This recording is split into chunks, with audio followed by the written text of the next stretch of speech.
Have you ever noticed how life's most meaningful connections often begin in the most unexpected moments? How can a simple act of kindness set in motion a chain of events that changes lives forever? This is the story of Jason Reynolds, a single father whose mechanical skills and compassionate heart led him to cross paths with a woman named Olivia Parker, creating a bond that would ultimately transform both their lives in ways neither could have imagined. Before we jump back in, tell us where you're tuning in from, and if this story touches you, make sure you're subscribed because tomorrow I've saved something extra special for you. The autumn rain fell steadily over the small town of Cedarbrook, Massachusetts, the kind of persistent drizzle that seeps into your bones and makes everything feel just a little more difficult.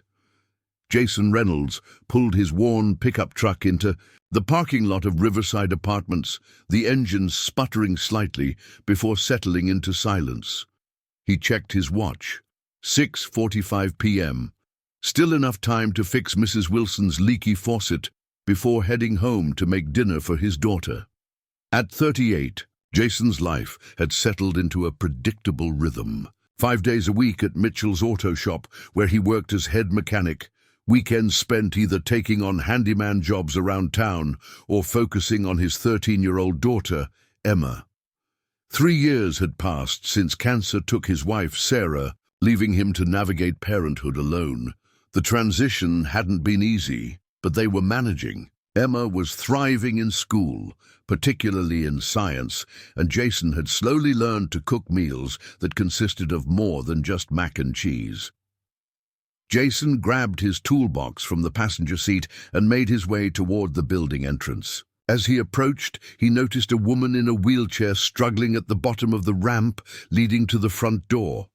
The wheelchair's right wheel appeared to be stuck at an odd angle, and despite her efforts, she couldn't seem to maneuver it properly. "Need a hand?" Jason called out, quickening his pace.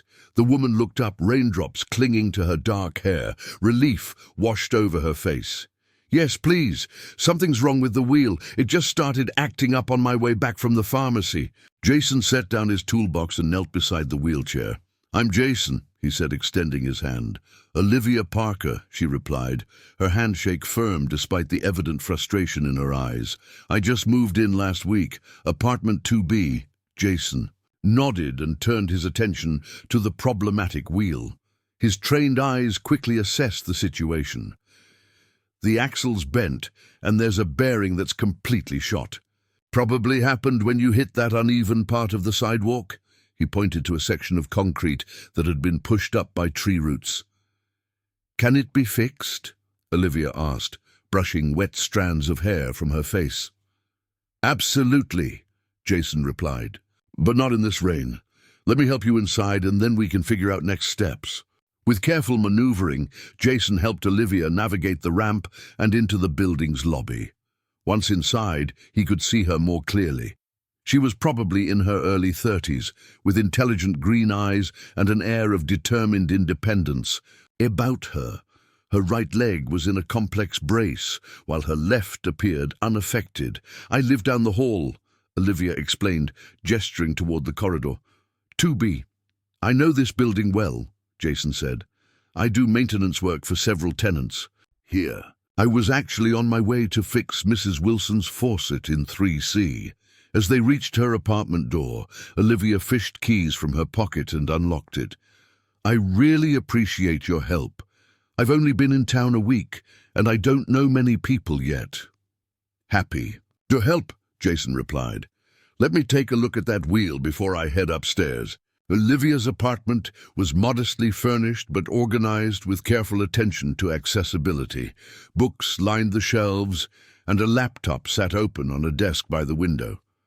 A framed diploma from Georgetown University hung on the wall, alongside several photographs of Olivia with an older couple Jason assumed were her parents. "You're a physical therapist?" Jason asked, noticing the degree. Olivia nodded.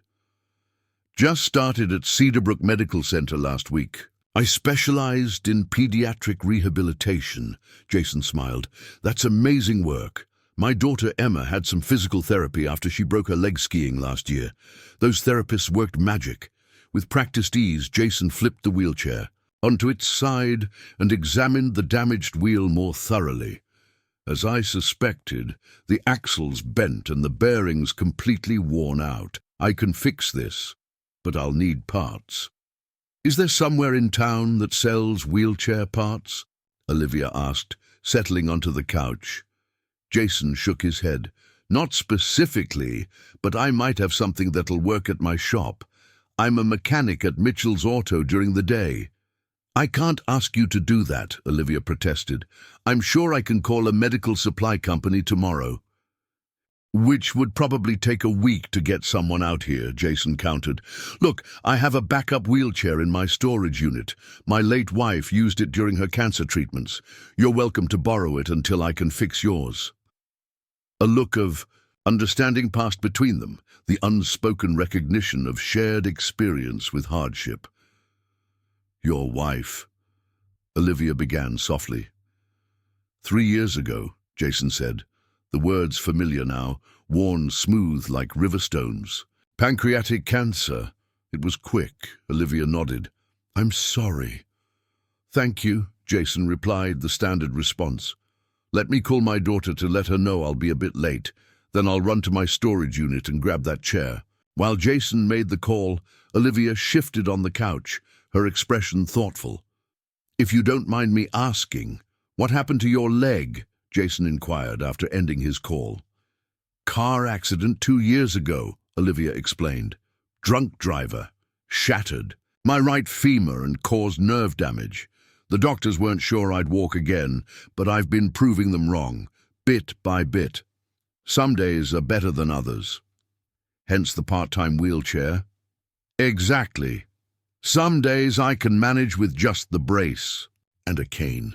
Other days, like today when the weather makes everything ache, the chair is necessary. Jason nodded, understanding. I'll be back in about 20 minutes with that spare chair. Will you be okay until then? I've got crutches for emergencies, Olivia said, pointing to a pair leaning against the wall. I'll be fine. True to his word, Jason returned with a folded wheelchair from his storage unit. It wasn't fancy, but it was well maintained, with a cushioned seat and sturdy frame. This should work until I can fix yours, he said, unfolding it in Olivia's living room. This is incredibly kind of you, Olivia said, testing the chair. I don't know how to thank you. No need, Jason replied, gathering his tools. Neighbors help neighbors. That's how it works in Cedarbrook. Before leaving, Jason took Olivia's damaged wheelchair. I'll see what I can do with this over the weekend. If all goes well, I might have it back to you by Monday. You're sure this isn't too much trouble? Olivia asked. Jason shook his head. It's no trouble. Besides, I've got a 13-year-old who's currently obsessed with engineering.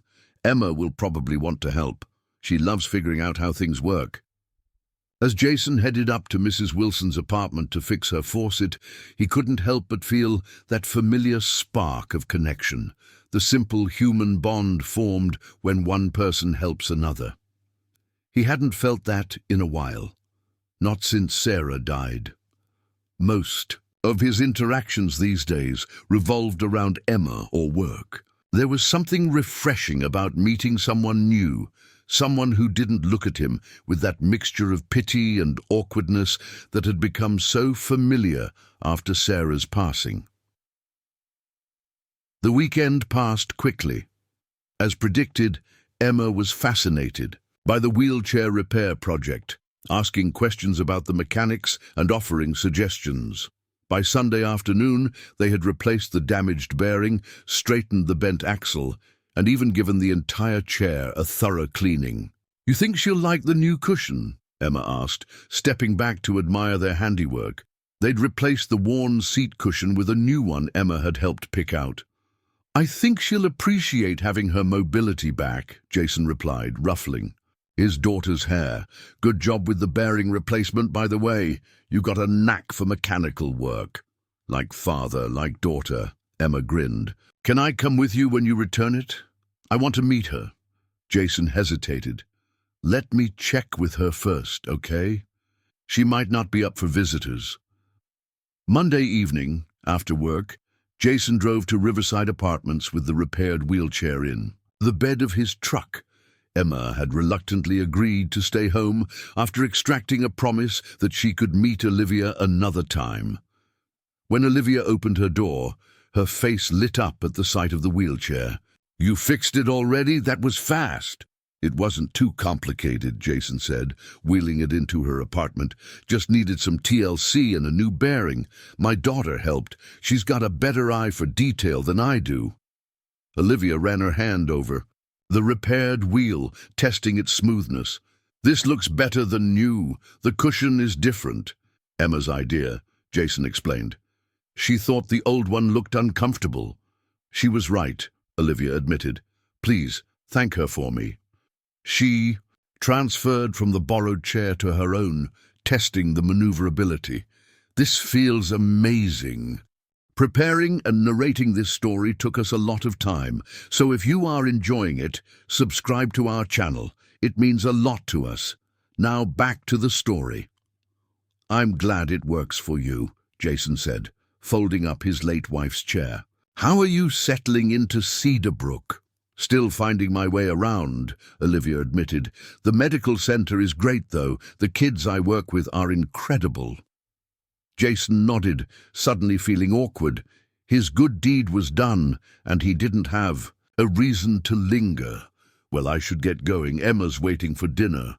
"Wait," Olivia said, reaching for her purse. "Please let me pay you for the repairs and parts." Jason shook his head. "No need. The bearing was just sitting in my parts bin, and the work was a good learning experience for Emma." "At least let me thank you properly," Olivia insisted. "Maybe dinner for both you and Emma? I'm not much of a cook, but I know a great pizza place that delivers." The invitation caught Jason off guard. Since Sarah's death, he'd kept his social circle small, focused primarily on Emma and work. But there was something about Olivia's straightforward manner that put him at ease. "Pizza sounds good," he heard himself saying. "Emma would love that. She's been curious about you." They agreed on Wednesday evening, and Jason found himself looking forward to it as he drove home. It wasn't a date, just a thank-you dinner with Emma present. Still, it felt like a step towards something new, a tiny crack in the protective shell he'd built around himself and his daughter. Wednesday arrived, bringing with it an unexpected complication. Jason was elbow-deep in a transmission repair when his phone rang.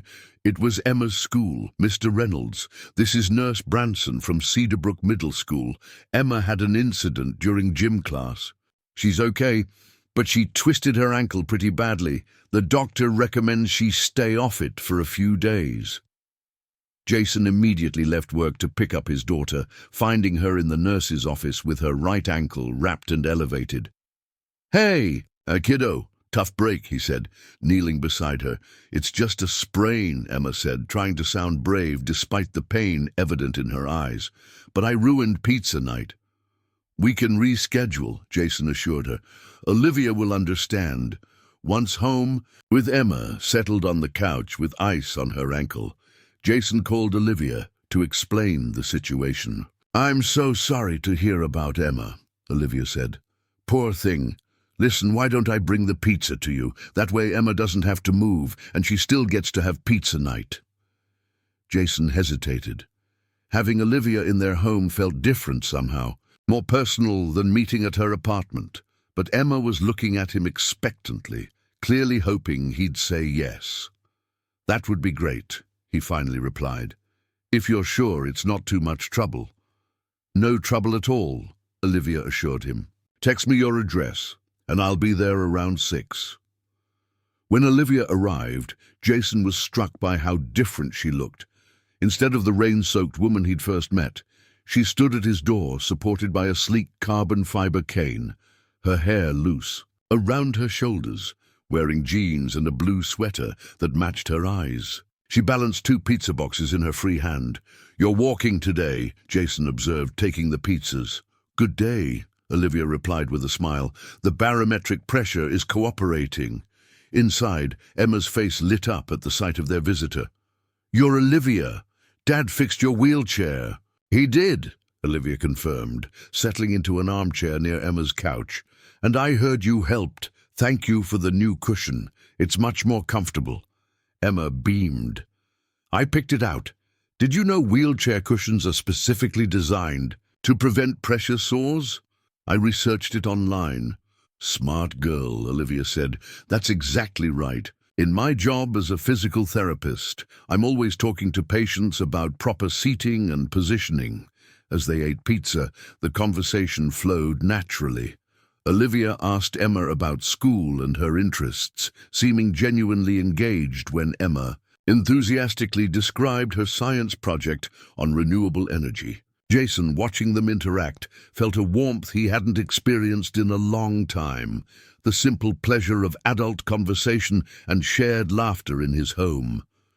"So, Emma," Olivia said as they finished their pizza, "since you're so interested in how things work, I brought something to show you." She reached into her purse and pulled out a small mechanical device. "This is a finger articulation assistive device. I use it with some of my patients who are recovering from hand injuries." Emma leaned forward, fascinated, as Olivia demonstrated how the device worked. "That's so cool. It's like an exoskeleton for fingers." "Exactly," Olivia agreed. "Biomechanical engineering is a fascinating field. If you're interested, I could show you some more rehabilitation devices sometime." "Could I, Dad?" Emma asked, turning to Jason with excitement in her eyes. "Sure," Jason replied, surprised by how easy the answer came.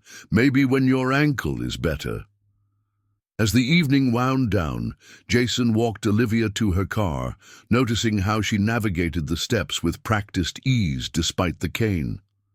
"Thanks for coming," he said. "Emma really enjoyed meeting you."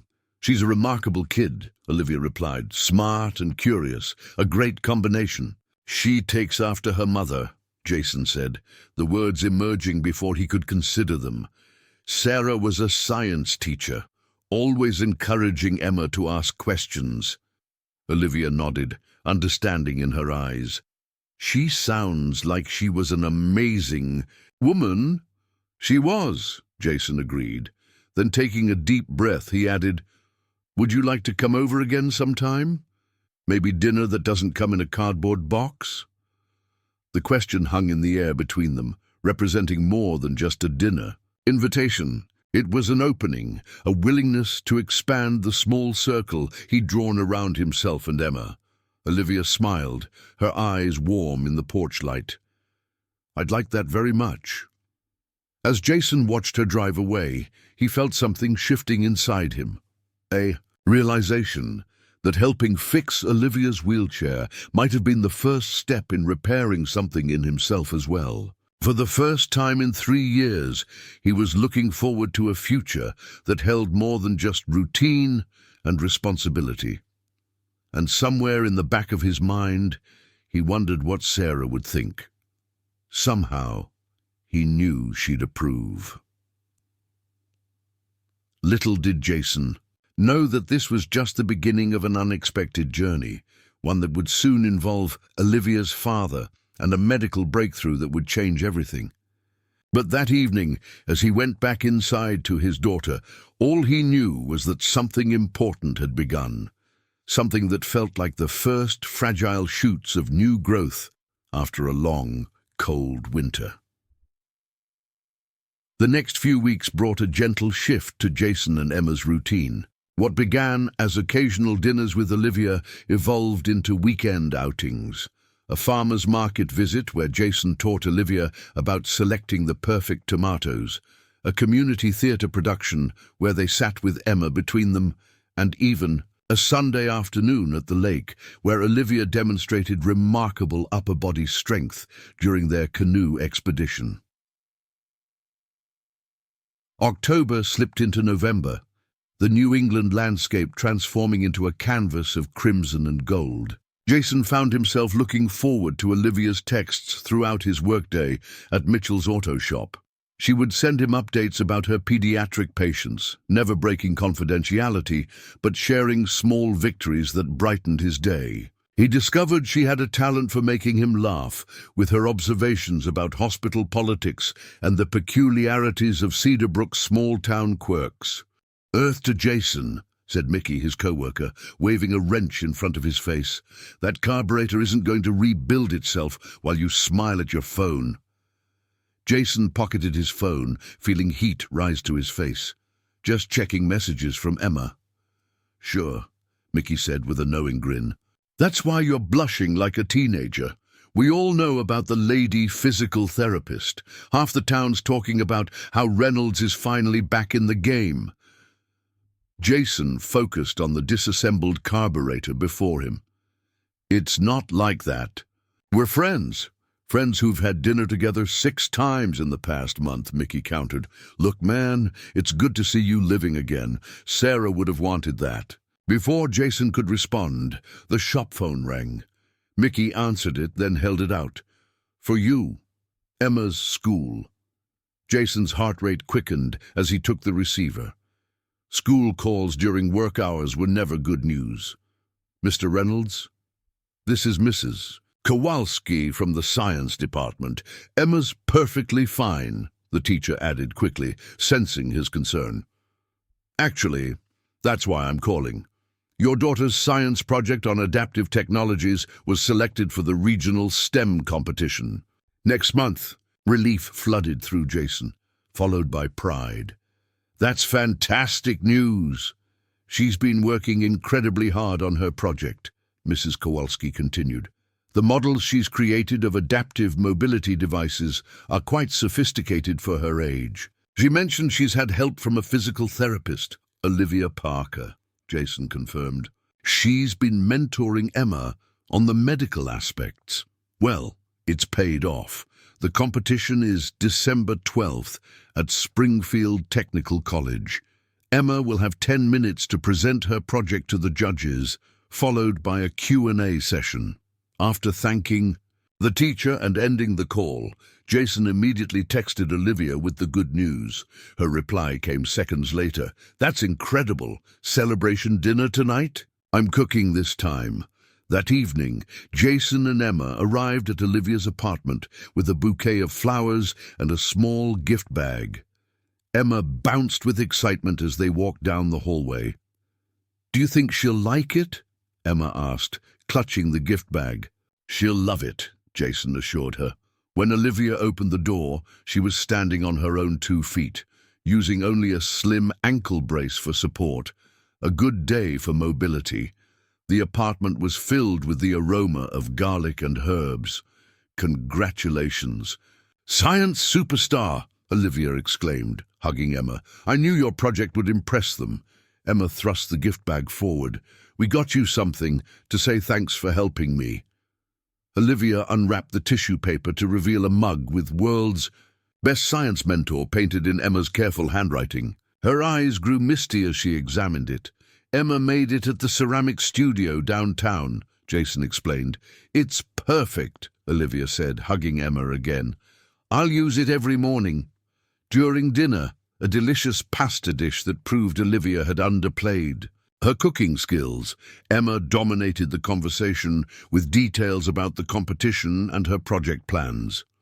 "So, I want to improve my scale model of the pneumatic assist device," she explained between bites.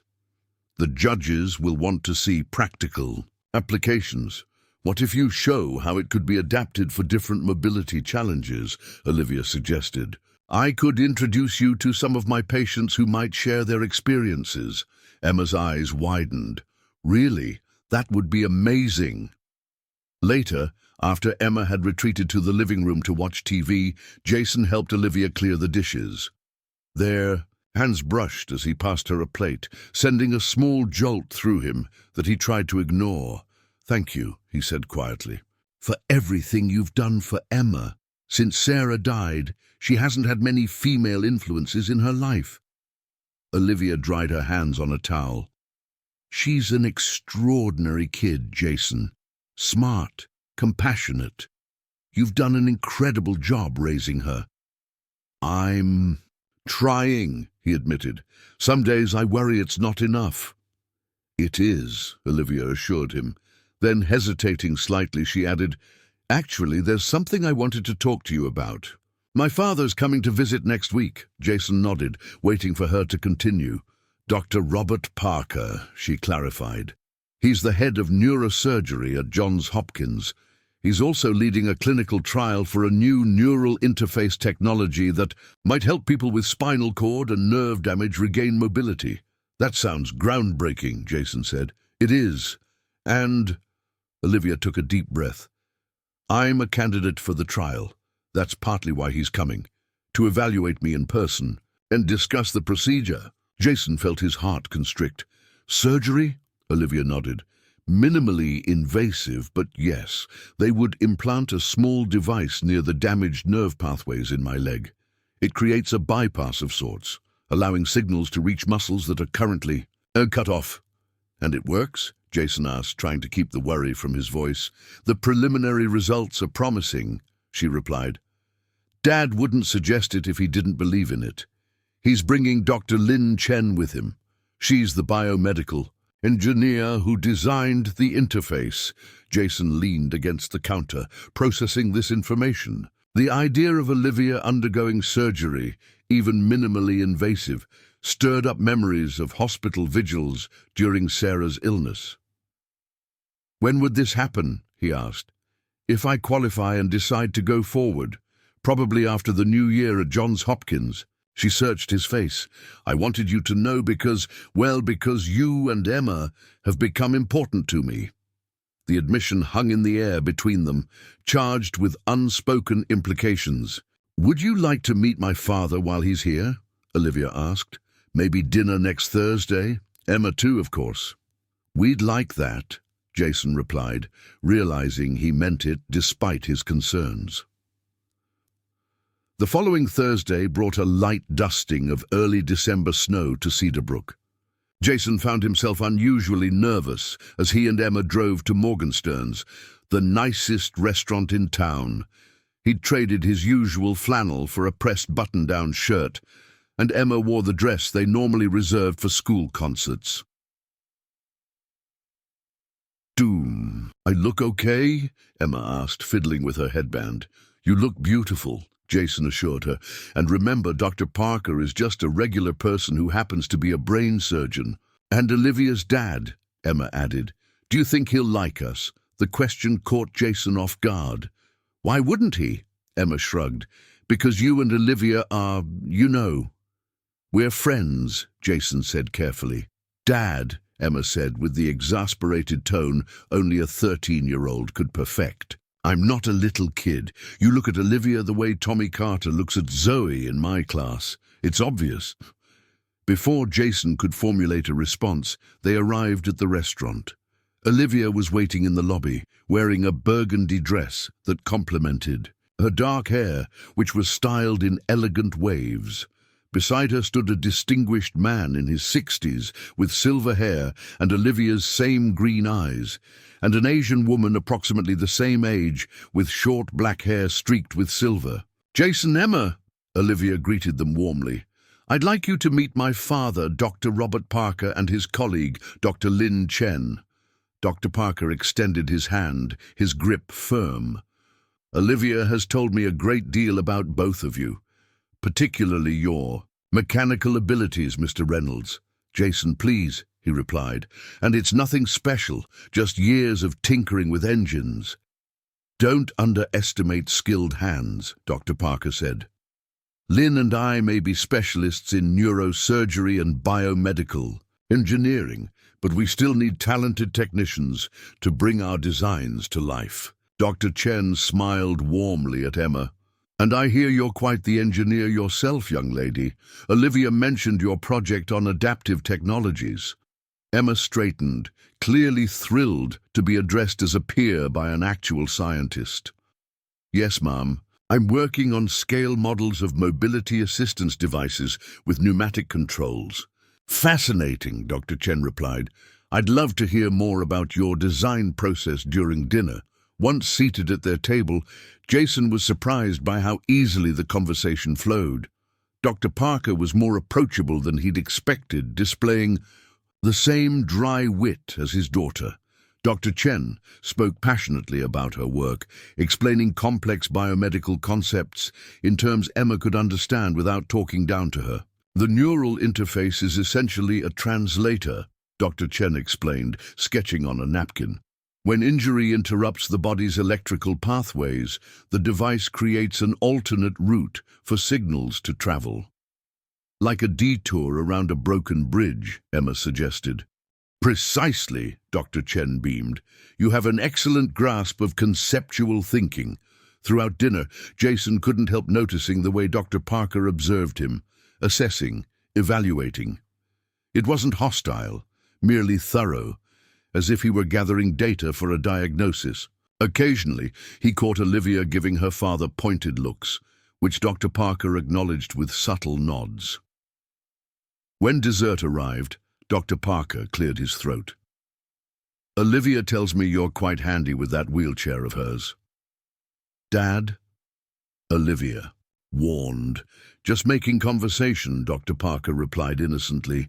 It's not every day Olivia meets someone who can diagnose a mechanical problem as quickly as she can identify a muscular one.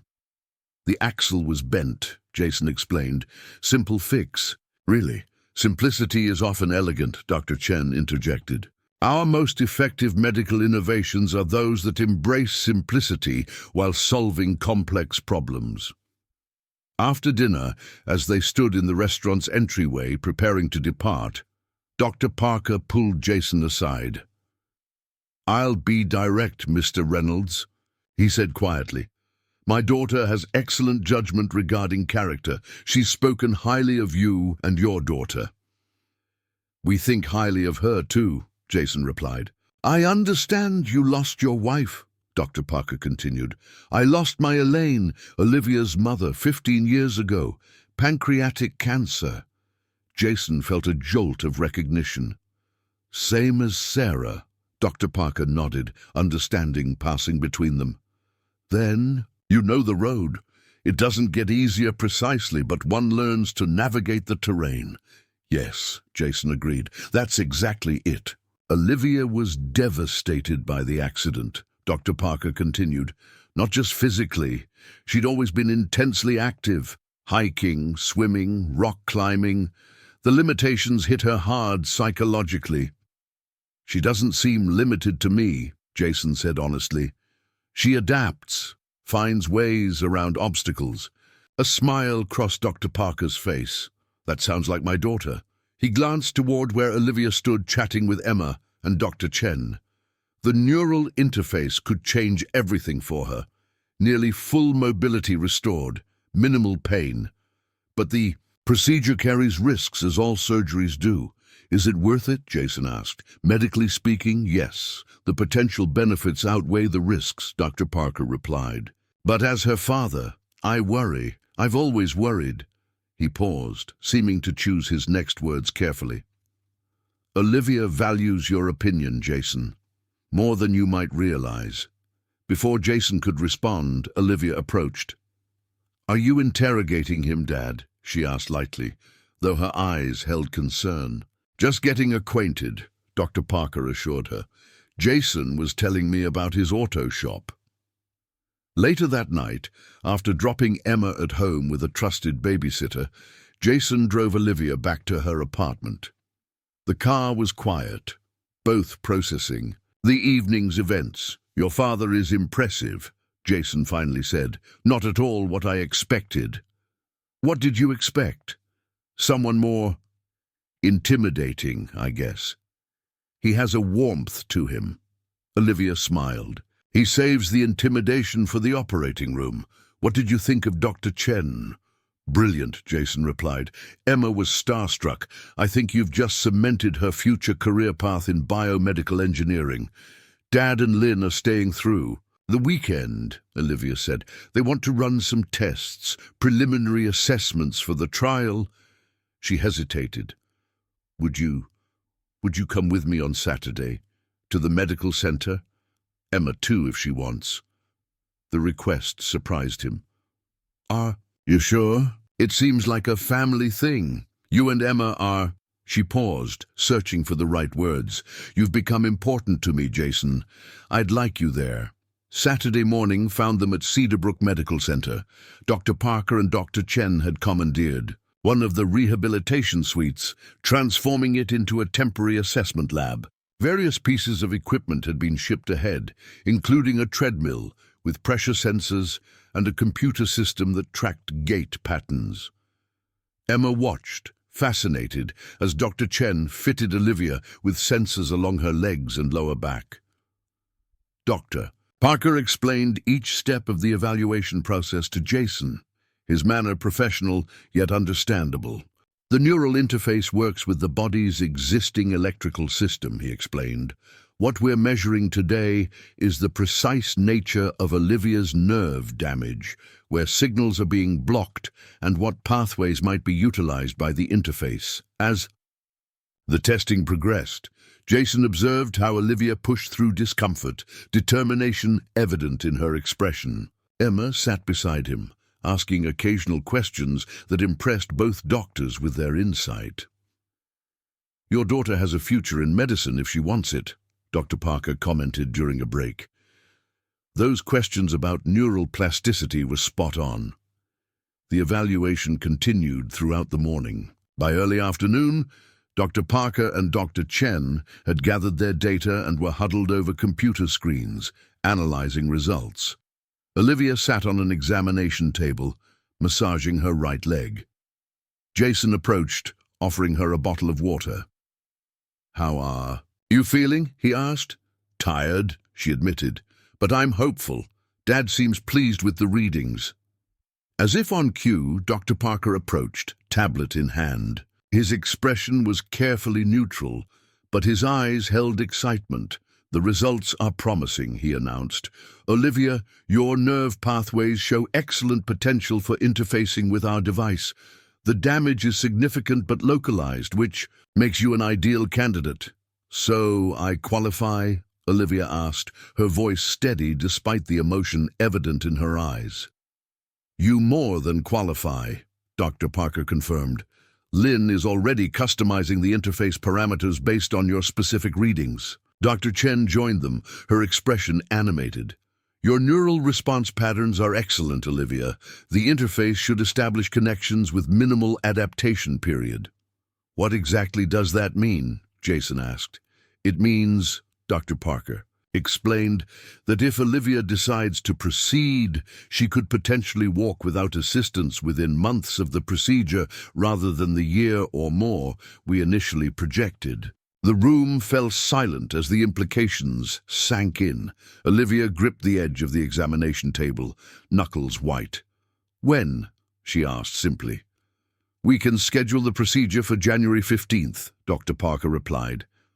That gives us time to finalize the custom interface and complete the preoperative protocols.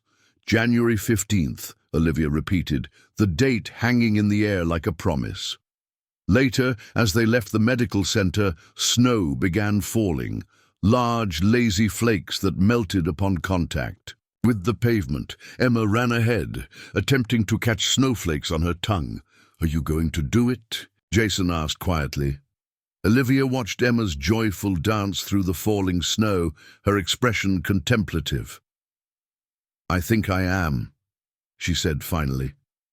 It's not just about walking without pain or leaving the wheelchair behind. It's about possibilities. She turned toward him, snowflakes catching in her dark hair like tiny stars. I've spent 2 years adapting to limitations, finding workarounds, accepting what I couldn't change. Now there's a chance to rewrite that story.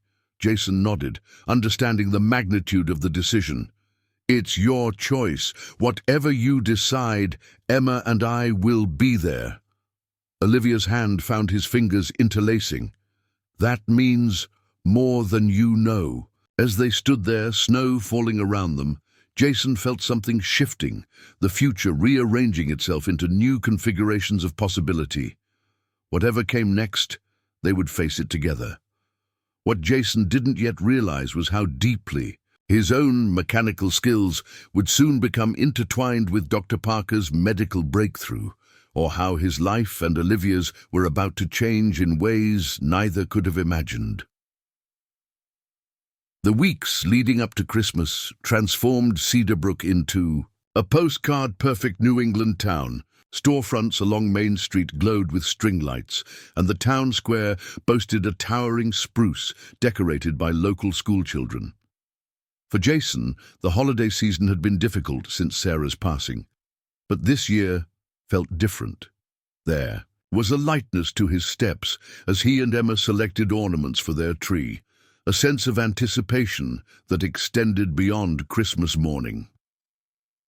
Emma's regional STEM competition arrived on a bitterly cold December afternoon. Jason sat in the audience at Springfield Technical College, fidgeting with his program. Olivia had texted that she was running late but would make it in time for Emma's presentation.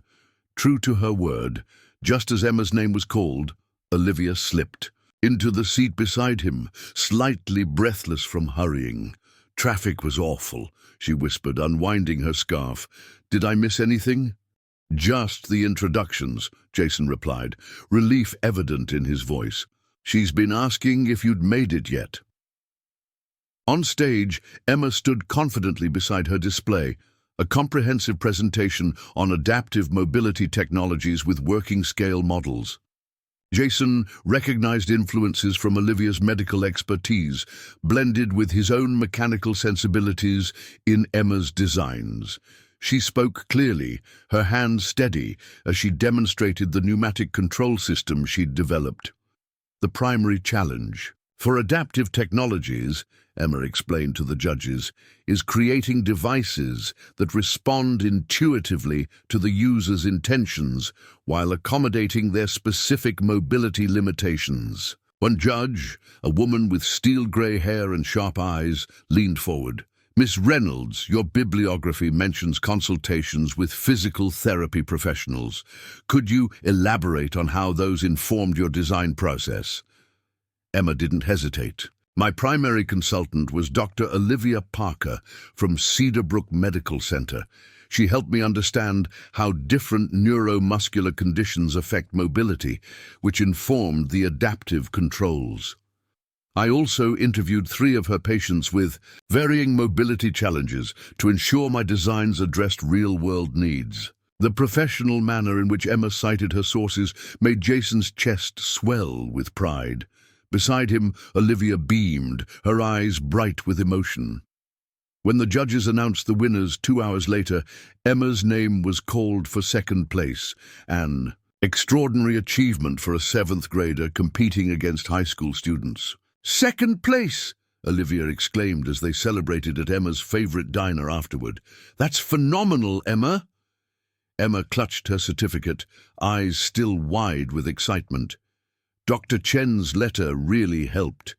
The judges were impressed that I'd consulted with a biomedical engineer from Johns Hopkins. "You earned this on your own merit," Jason assured her. "The judges saw what we see, a brilliant young scientist in the making." "Speaking of Dr. Chen," Olivia said, her voice casual despite the significance of her words, "I got a call from her this morning. They've finalized the interface design based on my test results. Everything's on track for the January procedure." Jason's fork paused midway to his mouth. "That's great news." Emma looked between them, sensing the weight of the moment. "Does this mean you'll be able to walk normally again?" Olivia smiled gently. "If everything goes according to plan, yes. The recovery will take time, but eventually the wheelchair and braces could be things of the past. Will you still be my science mentor, even if you don't need adaptive technologies anymore?" Emma asked, vulnerability creeping into her voice. Olivia reached across the table, squeezing Emma's hand. "Absolutely. This doesn't change anything between us, Emma. Some of my favorite patients are the ones who've fully recovered. They still come back to visit." The subtle implication that their relationship extended beyond Olivia's mobility challenges reassured both Emma and Jason. As they drove home through the darkening winter evening, Emma fell asleep in the back seat, clutching her certificate. Olivia gazed out the passenger window, her profile illuminated by passing streetlights. "Penny for your thoughts," Jason said softly. "I was just thinking about next Christmas," Olivia replied. "If the procedure works, I might be able to go ice skating again. It's been one of those small things I've missed." "I'm a terrible skater," Jason admitted. "But Emma loves it. Sarah used to take her every winter." "Maybe we could all go," Olivia suggested, her voice tentative. "Make new traditions." The words hung between them, laden with possibility. Jason reached across the console, taking her hand in his. They drove the rest of the way in comfortable silence, hands linked, the future stretching before them like an untraveled road. Christmas arrived with a fresh blanket of snow. Jason and Emma had invited Olivia to join their modest celebration, an invitation she had accepted with genuine delight. They exchanged thoughtful gifts, a vintage medical text for Olivia, a high-quality toolkit for Jason, and for Emma, a junior laboratory set that had her immediately conducting experiments. At the kitchen table, "There's one more gift," Olivia announced, producing an envelope from her purse. "It's for both of you." Inside were 2 plane tickets to Baltimore for January 14th, the day before her scheduled procedure. "I'd like you both there," she said simply, "if you want to be." "We'll be there," Jason replied without hesitation, Emma nodding emphatically beside him. New Year's Eve found them on the rooftop of Riverside Apartments, bundled against the cold, waiting for midnight. A handful of other residents had gathered for an impromptu celebration, but Jason, Emma, and Olivia had claimed a quiet corner near the edge, overlooking the town. 10 seconds, someone called out, starting the countdown. As their neighbors chanted numbers, Olivia turned to Jason. "Thank you," she said softly. "For what?" "For fixing my wheelchair that day, for seeing me, not just the chair or the injury. 3, 2, 1. Happy New Year." Around them people cheered and noisemakers sounded, but in their corner of the rooftop time seemed suspended.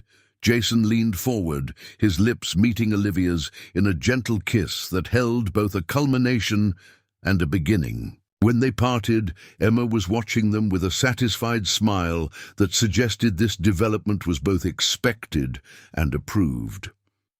The following 2 weeks passed in a flurry of preparations. Olivia completed preoperative tests and began the process of taking medical leave from her position at the medical center. Jason arranged for Mickey to oversee the auto shop during his absence, and Emma received special permission to miss 3 days of school for an educational opportunity related to her STEM project. On January 14th, they boarded a flight to Baltimore. The mood, a complex mixture of anticipation and anxiety. Olivia, who had been researching the procedure for months, explained each step of the process to Emma, who absorbed the information with her usual scientific curiosity. "The interface itself is about the size of a quarter," Olivia explained, showing Emma a diagram on her tablet. "It's implanted near the damaged nerves and creates artificial pathways for signals to travel." "Like a traffic detour," Emma said, recalling Dr. Chen's analogy. "Exactly. The device learns over time, becoming more effective as it maps my unique neural pathways." At Baltimore Washington International Airport, they were met by Dr. Parker, who drove them to his spacious home in a leafy Baltimore suburb. The house was large, yet welcoming, filled with books and comfortable furniture. "I've prepared rooms for each of you," Dr. Parker said, showing them upstairs. "Olivia's old room, the guest room, and my study has a pull-out sofa for Emma." That evening, Dr. Chen joined them for dinner, bringing with her a small metal case. "I thought you might want to see it," she said to Olivia, opening the case to reveal what looked like a small metallic disc with intricate circuitry visible beneath a transparent coating. "That's it?" Jason asked, surprised by its modest size. "Size isn't everything," Dr. Chen said with a smile. "This contains more processing, power than the computers that sent humans to the moon. all optimized for a single purpose, neural communication. Olivia held out her hand, and Dr. Chen carefully placed the device in her palm. "Hard to believe something so small could change so much," Olivia murmured. "The human body is already remarkable," Dr. Parker said. "We're just giving it a little help to heal itself." Later that night, after Emma had gone to bed, Jason found Olivia sitting on the back porch, despite the January chill. He draped a blanket around her shoulders and sat beside her. "Nervous?" he asked.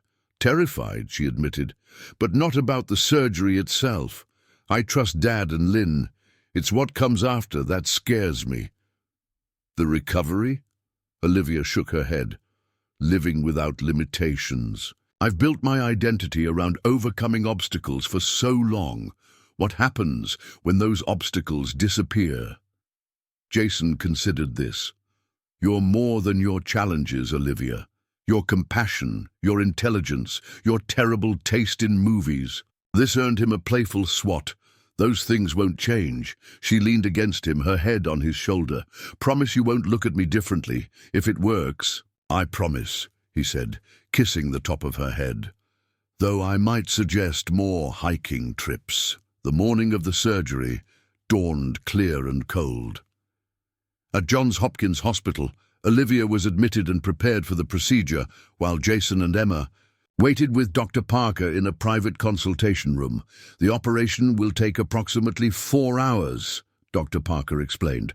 "Dr. Chen will perform the implantation while I handle the neurosurgical aspects." "And the risks?" Jason asked, the question he'd been avoiding.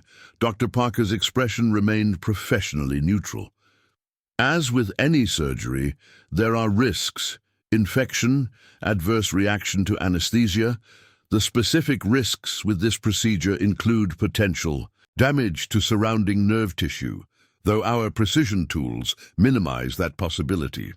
Emma, who had been quiet all morning, suddenly spoke up. "But if it works, she'll be able to walk normally again, right?" Dr. Parker smiled gently at her. "That's the goal, Emma. It won't be immediate.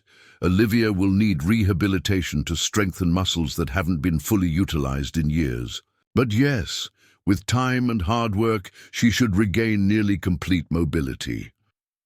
When the time came for Olivia to be taken to the operating room, Jason and Emma were allowed a brief moment with her. Emma hugged her carefully, mindful of the IV line. "I'll see you afterward," Olivia promised her, "and we'll finish that experiment we started when we get home." When Emma stepped back, Jason leaned down, pressing his forehead against Olivia's. "I'll be right here," he whispered. "I know," she replied, squeezing his hand before the orderlies wheeled her away. The waiting was excruciating. Emma alternated between reading a book and peppering Dr. Parker with questions about neural interfaces. Jason found himself unable to focus on anything, pacing the consultation room until Dr. Parker gently suggested they get some air. "Surgery is 90% preparation, 9% execution, and 1% inspiration," Dr. Parker said as they walked the hospital grounds. "Lynn and I have been preparing for this procedure for years. Olivia is in the best possible hands." Just over 4 hours after Olivia had been wheeled into surgery, Dr. Chen appeared in the waiting area, still wearing her surgical cap. Her expression gave nothing away as she approached. "The implantation was successful," she announced, and Jason felt his knees weaken with relief. "We achieved optimal positioning of the interface, and initial electrical testing shows excellent conductivity." "When can we see her?" Emma asked. "She's in recovery now," Dr. Chen replied. "Once she's stable and awake, you can visit briefly. She'll likely be groggy from the anesthesia." 2 hours later, they were led to Olivia's private room. She lay propped against pillows, a small bandage visible at the base of her skull, where the control module had been implanted. Her eyes flickered open as they entered, a tired smile spreading across her face. "Hey," she said, her voice raspy from the breathing tube. Emma approached the bed cautiously. "Does it hurt?" "Not much," Olivia assured her. "They've got me on the—" Good stuff. Jason took her hand, careful to avoid disturbing the IV. You did it. First step, she corrected. Long road ahead. She drifted back to sleep shortly after, the medication and exhaustion pulling her under. Jason and Emma remained at her bedside until a nurse gently suggested they get some rest themselves. The next 3 days passed in a blur of hospital visits and consultations. Olivia's recovery progressed well, with no signs of infection or rejection of the implant. On the 3rd day post-surgery, Dr. Chen arrived with a small electronic device resembling a smartphone. This is the external controller, she explained, to Olivia and Jason. It allows us to calibrate the interface and adjust settings as needed. With Dr. Parker observing, Dr. Chen connected the controller to Olivia's implant via a wireless connection. We'll start with basic signal testing, she explained. You might feel tingling or involuntary muscle contractions. As Dr. Chen adjusted settings, Olivia reported sensations, a pins and needles feeling in her right foot, a warmth spreading through her calf, a twitch in her thigh muscles.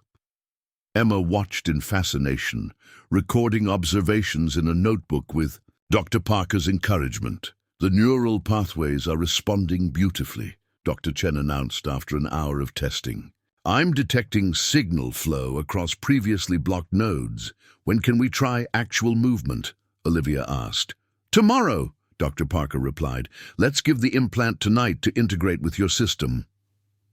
The following morning brought the moment they'd all been anticipating. In the hospital's rehabilitation gym, Olivia sat on the edge of a treatment table, her legs dangling above the floor. Dr. Chen made final adjustments to the interface settings, while Dr. Parker explained the process. We're going to start with basic commands, he said. The interface needs to learn your neural patterns, so expectations should be modest today. Jason and Emma stood to the side, trying to remain unobtrusive while offering silent support. Dr. Chen nodded to Olivia, signaling they were ready.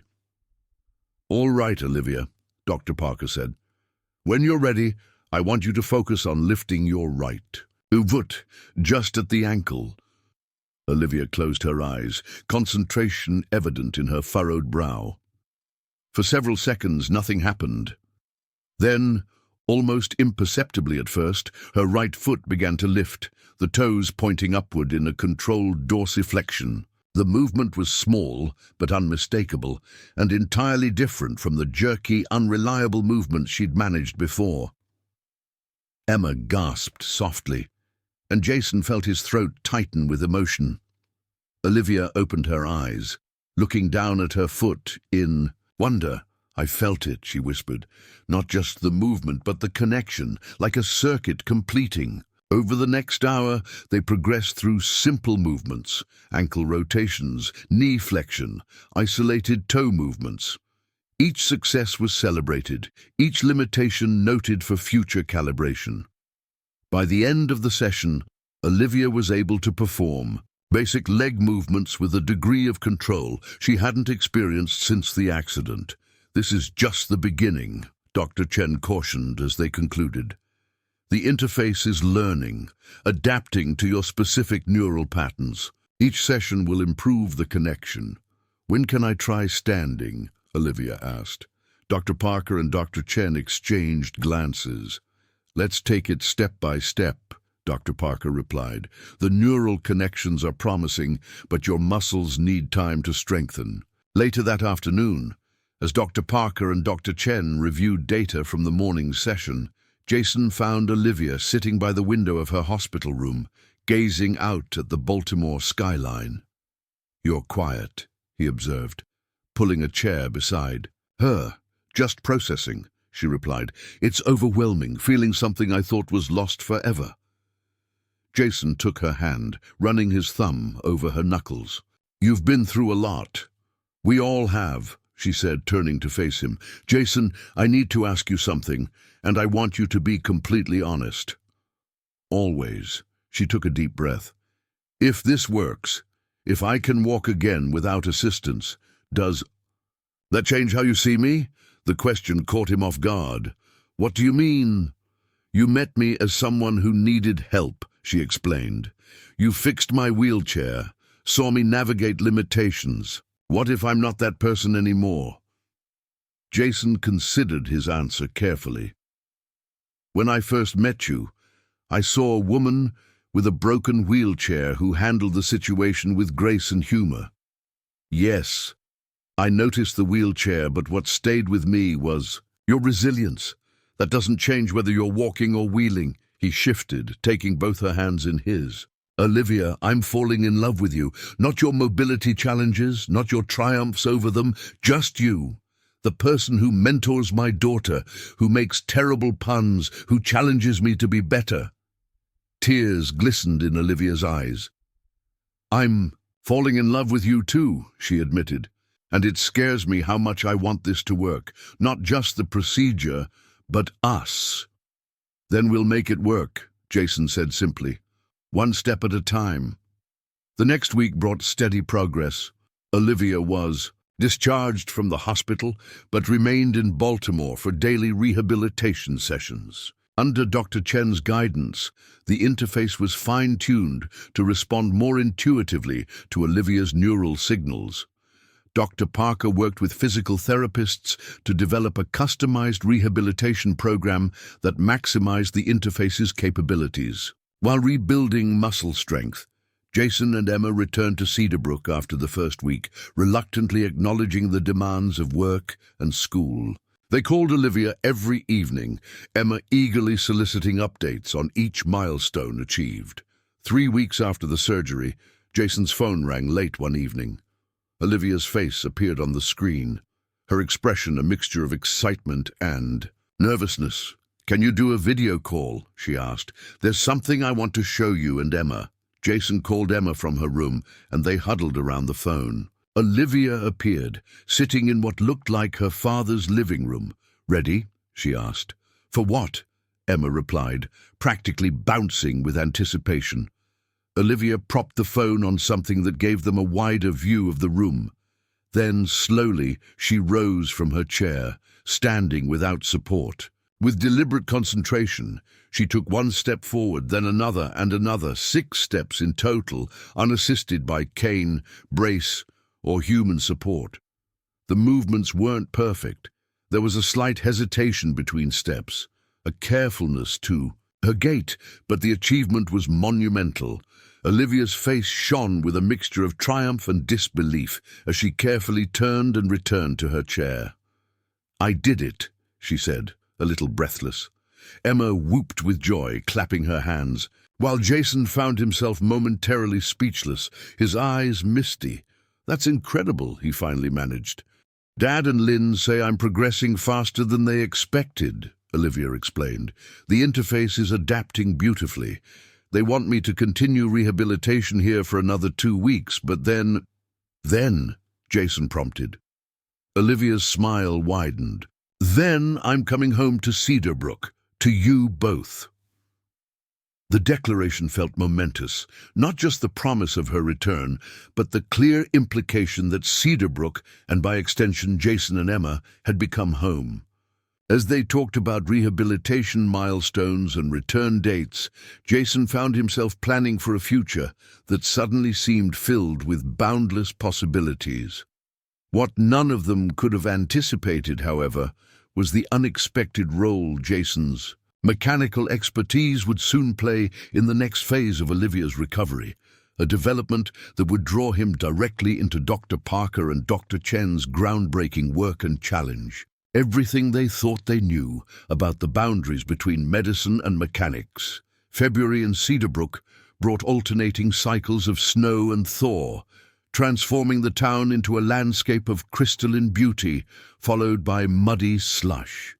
Jason found himself checking his phone constantly, eagerly awaiting updates from Baltimore.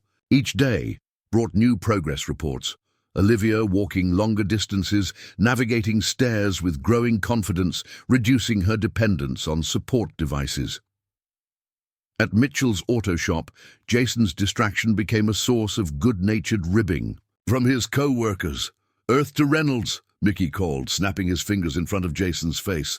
"That carburetor ain't gonna rebuild itself while you're mooning over your phone." Jason pocketed his device, feeling heat rise to his face. "Just checking the time. For the 5th time in 10 minutes?" Mickey grinned. "Man, you've got it bad. When's she coming back anyway?"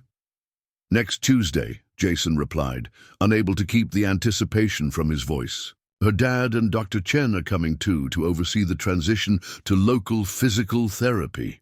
Must be some fancy doctor if he makes house calls from Baltimore," Mickey observed, wiping grease from a wrench. "It's not exactly a house call," Jason explained. "They're bringing specialized equipment to continue monitoring the neural interface." Mickey nodded sagely. "Speaking of fancy equipment, boss wants to see you in his office.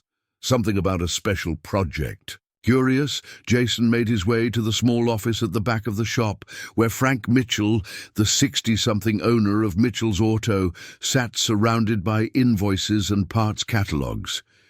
"You wanted to see me, Frank?" The older man looked up, his weathered face breaking into a smile. "Jason, just the man. Close the door, would you?" Once Jason was seated, Frank pushed a folder across the desk. "Got an interesting request yesterday. Fellow from Johns Hopkins called Dr. Robert Parker. Says he's the father of your lady friend." Jason's eyebrows rose in surprise. "Olivia's dad called you? Said he needed someone with specialized mechanical skills for a project related to his daughter's medical device. Asked for you specifically." Frank leaned back in his chair, clearly intrigued. "Mind telling me what this is about?" Jason briefly explained Olivia's neural interface and recent surgery. "But I don't understand why Dr. Parker would contact the shop." Frank tapped the folder. "According to him, they're developing a portable calibration system for the interface, something that can be adjusted outside a hospital setting. They need someone who understands both precision mechanics and electrical systems." And he asked, "For me?" Jason couldn't hide his surprise. "By name," Frank confirmed. "Said his daughter speaks highly of your mechanical abilities. He's offering a consulting fee to the shop, plus your regular salary while you work on this." Jason opened the folder to find technical specifications for a device unlike anything he'd worked on before, a hybrid of medical technology and mechanical engineering. "This is outside my usual wheelhouse, Frank, but not beyond your capabilities." Frank countered. "You're the best diagnostician I've got, Jason. You understand how systems interact. That's what they need." "When would this start?" "They're bringing the prototype components next week when they arrive with Olivia. You'd work directly with Dr. Parker and his team while still handling your regular clients." Frank studied Jason's face. "It's an opportunity, son, not just professionally." Jason nodded, understanding the unspoken implication. This project would allow him to be directly involved in Olivia's recovery, while potentially contributing to technology that could help others with similar conditions. "I'll do it," he decided.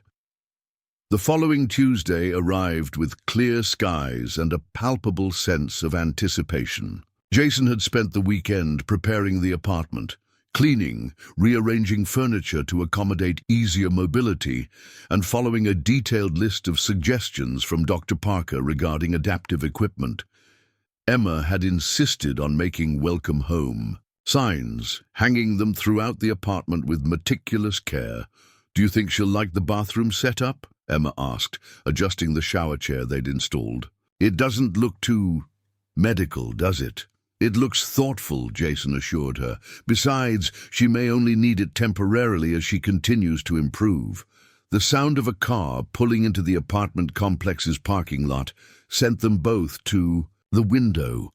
A sleek black SUV had parked in the handicapped space nearest the building entrance. Dr. Parker emerged from the driver's side, while Dr. Chen exited the passenger door. Both moved to the rear doors where they appeared to be helping. "Someone exit, they're here!" Emma exclaimed, already heading for the door. "Wait," Jason cautioned, placing a hand on her shoulder. "Let's give them a minute to get inside. Remember what we discussed. No rushing or hovering." Emma nodded solemnly. They had talked extensively about respecting Olivia's independence during her recovery, about the importance of offering help without assuming it was needed. I remember support, not sympathy. By the time they reached the building's entrance, Dr. Parker and Dr. Chen were helping Olivia navigate the front steps.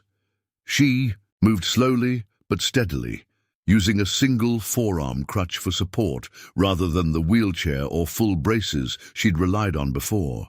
Her face, though etched with concentration, bore an unmistakable expression of triumph. Emma broke away from Jason's side, running toward Olivia but stopping short of embracing her, mindful of her balance. "You're walking," Olivia smiled, adjusting her stance to open one arm to Emma. "I am. Come here, but gently." As Emma carefully hugged her, Olivia's eyes met Jason's over the girl's head. The connection between them was immediate and powerful. Pride, joy, longing, all communicated in a single glance. When Emma stepped back, Jason approached, fighting the urge to sweep Olivia into his arms. "Welcome home," he said simply, his voice rough with emotion. "It's good to be back," she replied, reaching for his hand. Dr. Parker cleared his throat. "Perhaps we could continue the reunion inside. Olivia should sit after the journey." In the apartment, Olivia navigated the familiar space, with new movement patterns, clearly noting the modifications Jason and Emma had made. "You've been busy," she observed, lowering herself carefully onto the couch. "We wanted everything to be ready," Emma explained. "I researched optimal furniture arrangements for mobility transitions." "Of course you did," Olivia laughed. "Thank you both. This means a lot." While Emma eagerly showed Olivia the welcome home cake she'd baked, Dr. Parker drew Jason aside. "I assume Frank Mitchell discussed our proposal with you?" Jason nodded. "He did. I'm interested, though I'm not sure what I can contribute to medical technology." "More than you might think," Dr. Parker replied. "The interface relies on precise calibration of mechanical and electrical components. It's not unlike the diagnostic systems you work with in modern vehicles." "When do we start?" "Tomorrow," Dr. Chen interjected, joining their conversation. "We've established a temporary lab at Cedarbrook Medical Center. The components arrive this afternoon." The initial excitement of Olivia's return gradually settled into a new routine.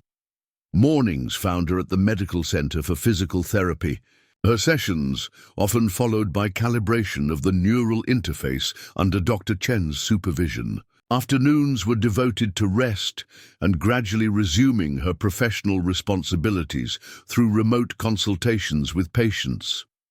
Jason split his time between Mitchell's auto and the makeshift lab at the medical center, where he was introduced to the portable calibration device Dr. Parker and Dr. Chen were developing. The prototype resembled a sophisticated tablet connected to various sensors and mechanical components. The hospital-grade calibrator is the size of a small refrigerator, Dr. Chen explained on his first day. "Our goal is to create something portable enough for home use while maintaining precision." The challenge, Dr. Parker added, is balancing sensitivity with durability. Medical equipment is typically designed for controlled environments. We need something that can withstand real-world conditions. Jason studied the components, his mind already processing potential modifications. "The vibration dampening system is overcomplicated," he observed. "In automotive applications, we found simpler designs actually provide more consistent performance in variable conditions." Dr. Chen's eyebrows rose with interest. "Show me." Over the next week, Jason immersed himself in the project, drawing on his years of experience with precision machinery to suggest modifications to the calibrator design. Dr. Chen proved to be a receptive collaborator, her brilliant theoretical knowledge complementing Jason's practical experience. Dr. Parker observed their growing professional rapport with evident satisfaction, At home, Olivia's progress continued to impress everyone. The neural interface allowed for increasingly natural movement, though she still relied on the crutch for longer distances and experienced occasional connectivity issues that manifested as momentary muscle weakness or coordination lapses. "It's like driving a car with an intermittent electrical problem," she explained to Jason one evening as they sat on her apartment balcony. "Everything works perfectly, until suddenly it doesn't. Then just as mysteriously starts working again." "That's actually a good analogy," Jason replied, his mind immediately drawing parallels to automotive diagnostic challenges. "Have you mentioned these fluctuations to your dad and Dr. Chen?" "They're collecting data on the pattern," Olivia confirmed. "The interface is still learning, adapting to my neural pathways. Each fluctuation provides information they can use to refine the system." Jason nodded thoughtfully. "In car systems, intermittent failures are often related to environmental factors, temperature changes, vibration patterns. I wonder if something similar affects the interface." Olivia looked at him with sudden interest. "That's actually a really insightful question. The fluctuations do seem more common when I'm tired or when the weather changes." The observation stayed with Jason, percolating in his mind as he continued working on the portable calibrator. 2 days later, during a testing session at the medical center, he noticed something in the diagnostic readouts as Olivia performed a series of movements designed to stress test the interface. "Dr. Chen," he said, pointing to a pattern on the monitor. "Do you see this slight voltage fluctuation when she transitions from static to dynamic movements?" Dr. Chen studied the readout, her expression sharpening with interest. "Yes, there's a consistent 0.4-second lag in the signal relay." "Good catch, Jason. It reminds me of a timing issue we see in fuel injection systems," Jason explained, "when the sensor readings and the mechanical response don't quite sync up." Dr. Parker joined them, examining the data. "You think this could explain the intermittent failures Olivia's experiencing?" "It's a theory," Jason replied. "In engines, we resolve similar issues by adjusting the timing sequence or modifying the sensor array to account for the lag." Dr. Chen was already typing notes into her tablet. "We could recalibrate the interface's response threshold, create a buffering algorithm to smooth the transition. Or, Jason suggested, redesign the sensor interface to eliminate the lag entirely." The three of them hunched over diagrams and schematics, a peculiar trio united by their determination to perfect the technology transforming Olivia's life. From her position on the testing platform, Olivia watched them with a mixture of amusement and gratitude. Her father, the renowned neurosurgeon, the brilliant biomedical engineer, and the auto mechanic she'd fallen in love with, all working together to solve the puzzle of her mobility. That evening, as Jason drove Olivia home, she broke a comfortable silence. "You know, when Dad first mentioned bringing you into the project, I was worried." "Worried?" Jason glanced at her. "About what?" "That would change things between us. That you'd start seeing me as a patient or a project rather than a person." She adjusted her position, the forearm crutch resting against her leg. "I was afraid the technical aspects of my recovery would overshadow everything else." Jason considered this as he navigated a turn. "I can understand that concern. Does it help if I tell you that I completely forget about the interface when we're together? Unless you mention it, it's not what I'm thinking about."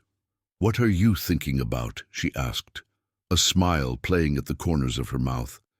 "How much I want to take you ice skating when you're ready," he replied.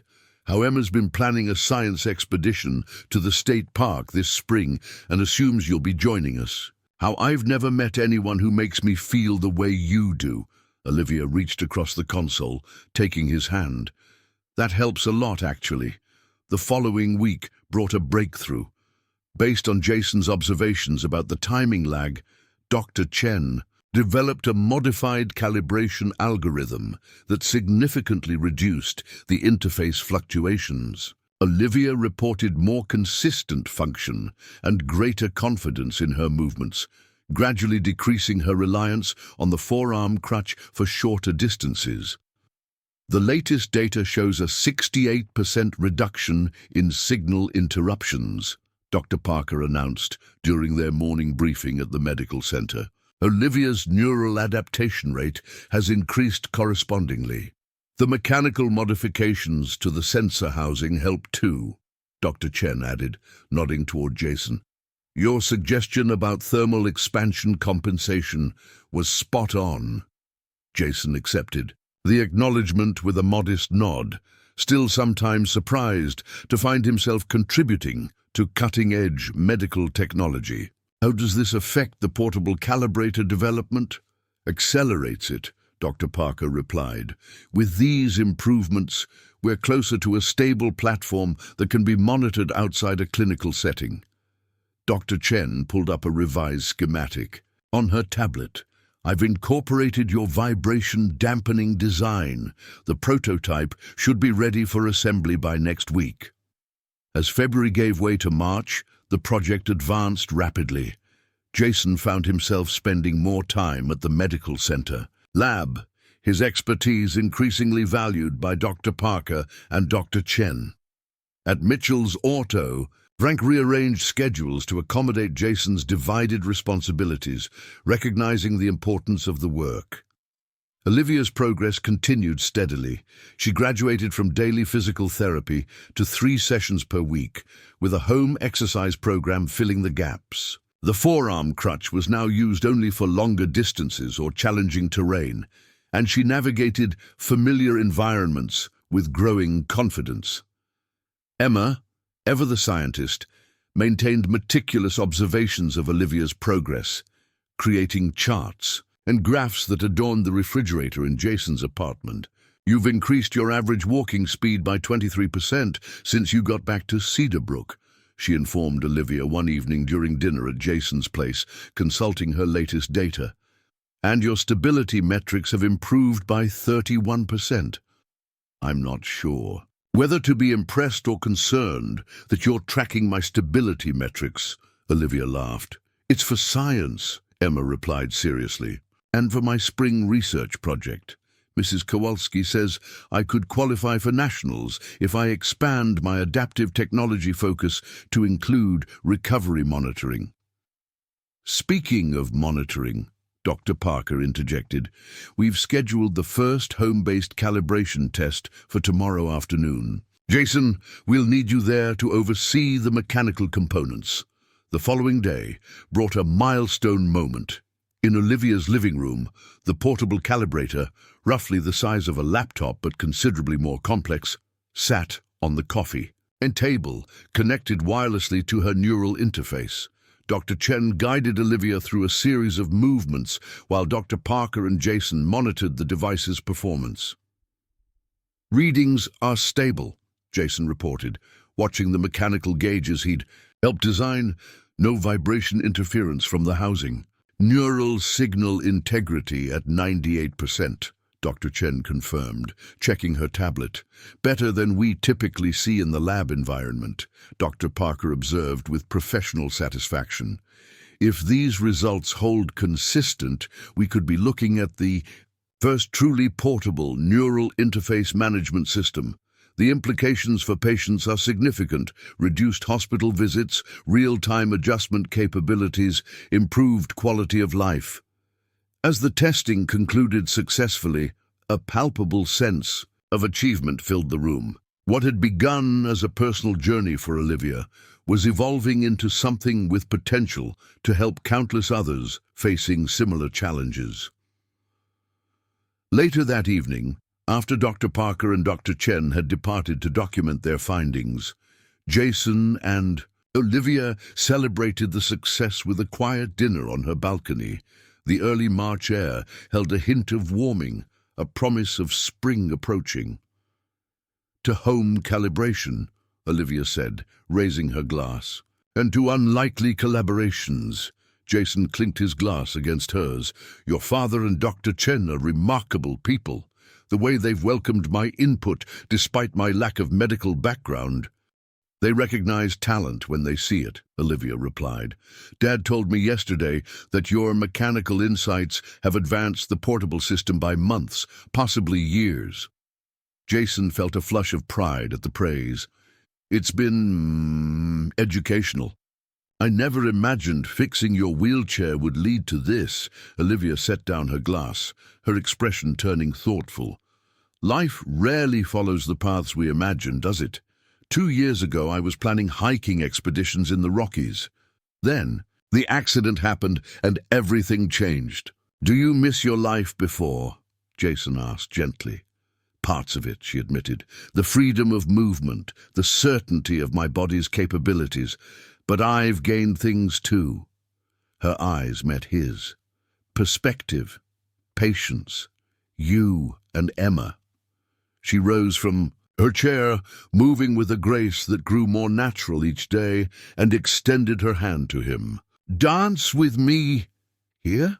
Now?" Jason looked surprised. "Is that safe?" "Probably not," she admitted with a mischievous smile. "But I've been practicing during physical therapy, and Dr. Chen says controlled dynamic movements in a supportive environment are excellent for neural pathway reinforcement." "Well, if Dr. Chen approves," Jason said, standing to take her in his arms. They swayed gently to imagined music, the portable calibrator forgotten on the coffee table inside, their movements tentative at first but gradually finding a shared rhythm. "Tomorrow," Olivia said softly, "Dad and Lynn want to discuss expanding the trial to include additional patients. They're talking about establishing a research partnership with Cedarbrook Medical Center." Jason drew back slightly to see her face. "They're staying?" "Not permanently," Olivia clarified, "but regularly. They're calling it a satellite research facility focused on real-world application of the interface technology." "How do you feel about that?" "Excited," she said, "and a little nervous. It would mean Cedarbrook becoming part of this larger story. More attention on the technology, and by extension, on me." "And on us?" Jason asked, the question holding multiple layers. Olivia's arms tightened around his neck. "I'm not hiding anything, Jason. Not my recovery, not the technology, and certainly not how I feel about you and Emma." As they continued their improvised dance under the emerging stars, Jason felt a profound sense of alignment.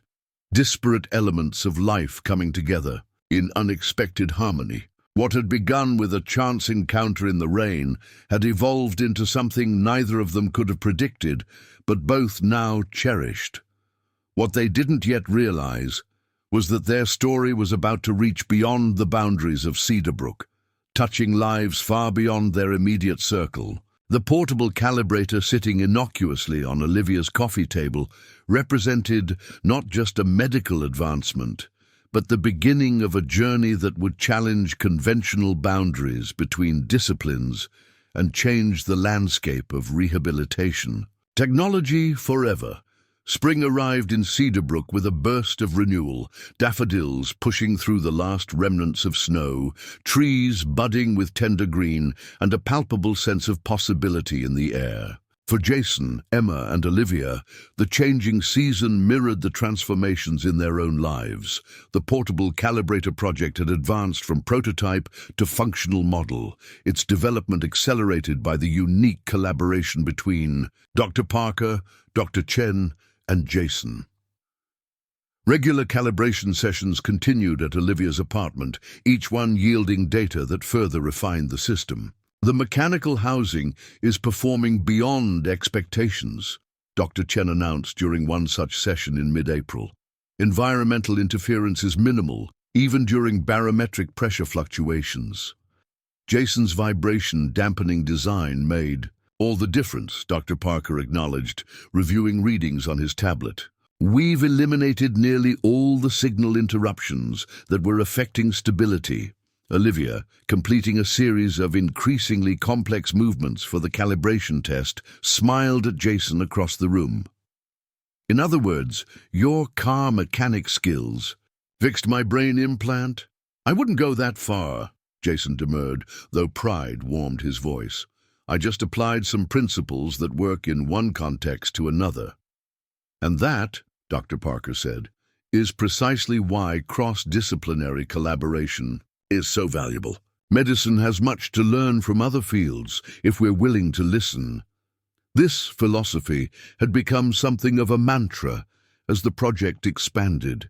With the portable calibrator proving successful for Olivia, Dr. Parker had initiated discussions with Johns Hopkins about extending the trial to additional patients. Cedar Brook Medical Center, recognizing the potential prestige of hosting such innovative research, had allocated space for a permanent laboratory facility. For Jason, the project had opened unexpected professional doors. What began as a consulting role had evolved into a formal position as mechanical systems specialist for the neural interface team. He continued his work at Mitchell's Auto 3 days a week, with the remaining time dedicated to the medical project. "Never thought I'd see you in a lab coat," Mickey teased when Jason explained his reduced schedule at the shop. "It's not a lab coat," Jason corrected. "It's just a required smock for the clean room environment." "Still," Mickey persisted, "who'd have thought fixing that lady's wheelchair would lead to all this? You design fancy medical gadgets, dating a doctor, looking all, I don't know, fulfilled." The observation, delivered with Mickey's typical bluntness, gave Jason pause. He was fulfilled, more so than he'd been since losing Sarah. His work on the calibrator provided intellectual challenges that stretched his abilities in new directions. Emma was thriving, her interest in science flourishing under Olivia's mentorship, and his relationship with Olivia continued to deepen, growing into something neither had expected but both now cherished. Olivia's recovery progressed steadily. By late April, she had discarded the forearm crutch entirely for daily activities, using it only for extended walking or uneven terrain. The neural interface had fully integrated with her nervous system, providing increasingly natural movement in patterns. Her physical therapy sessions decreased to twice weekly, focused now on rebuilding strength rather than basic function. "Dr. Mercer says I'm ready to try jogging," she told Jason one evening as they prepared dinner in his kitchen. "Just short distances on the treadmill, but still, jogging!" "That's fantastic," Jason replied, genuinely delighted at her progress. "Should I dust off my running shoes and join you?" "Don't threaten me with a good time," she laughed, reaching past him for plates from the cabinet, a simple action that would have been challenging just months earlier. Emma, setting the table, looked up with interest.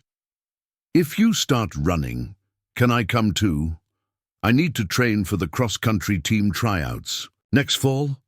"Cross-country?" Jason asked, surprised. "Since when are you interested in running?" Emma shrugged, suddenly fascinated by the arrangement of forks. "Lauren Martinez is trying out, and she says it's fun. Plus, Coach Wilson says it builds endurance for science competitions." Olivia and Jason exchanged amused glances over Emma's transparent attempt to connect running with her scientific pursuits. "Family jogging club it is," Olivia declared. "Once I get cleared by physical therapy, of course." The casual use of the word family wasn't lost on Jason, nor on Emma, whose face brightened noticeably. They had been steadily moving in that direction. Olivia, spending most evenings at their apartment, her presence becoming an integral part of their daily lives. Though they hadn't explicitly discussed long-term plans, the foundation was being laid in these moments of domestic harmony. The expansion of the Neural Interface project brought new energy to their small circle. In early May, Dr. Parker announced that Johns Hopkins had approved funding for 5 additional trial participants to receive the interface and utilize the portable calibrator technology.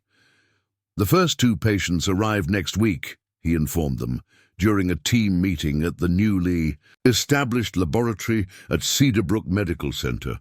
Both have mobility limitations similar to Olivia's initial condition, one from a motorcycle accident, the other from complications following surgery.